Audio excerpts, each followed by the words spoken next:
When I checked the hotel, the clerk's eyes flicked up from his computer and lingered on me. "You're sure about room 717? He asked, his voice low. I raised an eyebrow. "Why wouldn't I be?" He forced a smile, handed me the key and muttered, "Enjoy your stay." The elevator groaned as it climbed the 7 floors.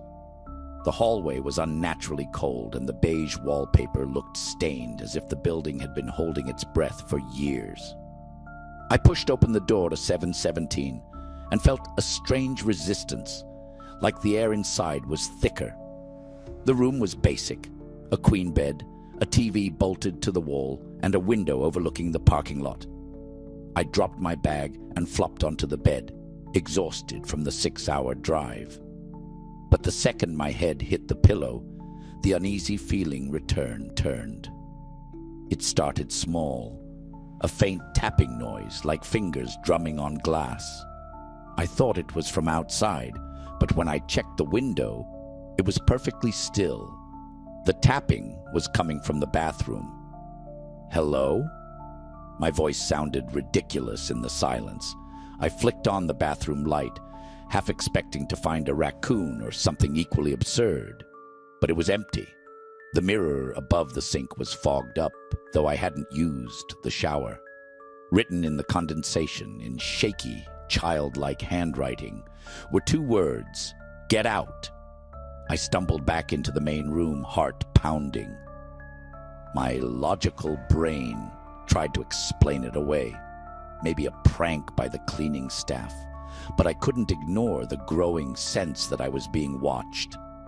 The tapping started again, louder this time, coming from the closet. My stomach sank. The door was slightly ajar, a sliver of darkness spilling into the room. "Who's there?" I demanded, grabbing a lamp from the nightstand for protection. I yanked the closet door open. Nothing. Just a few spare hangers swaying gently, as if disturbed by a breeze. But there was no breeze. When I turned back to the room, my blood froze. The TV was on, though I hadn't touched it. The screen was filled with static, but amidst the snowy distortion, a shadowy figure stood perfectly still. It was tall, its head tilting slightly as if it were studying me. Then, the lights in the room flickered and went out.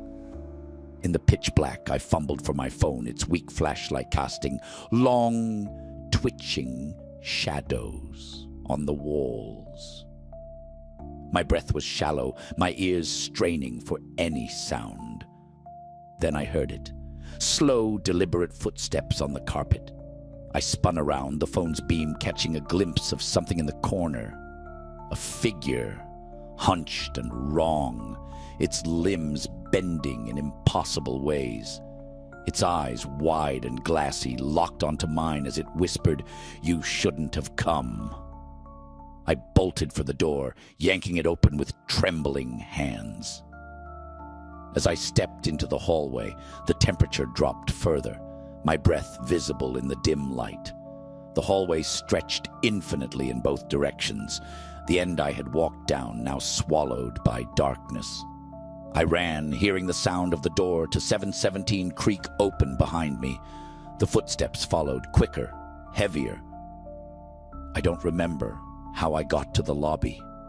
The clerk looked up, startled as I burst through the elevator doors, gasping for air. "What happened?" he asked, already looking apologetic as though he knew. Someone's in that room," I stammered. He sighed, pulling out a clipboard. "You're not the first. Room 717. No one ever stays the whole night." "What do you mean?" I demanded. He looked at me, his expression grim. "That room's been empty since 1973. A guest?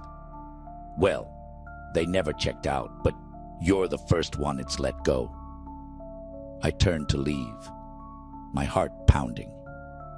As I stepped outside, I glanced up at the hotel. The window to room 717 was dark, but for a split second I saw the shadow of a figure standing there, staring down at me.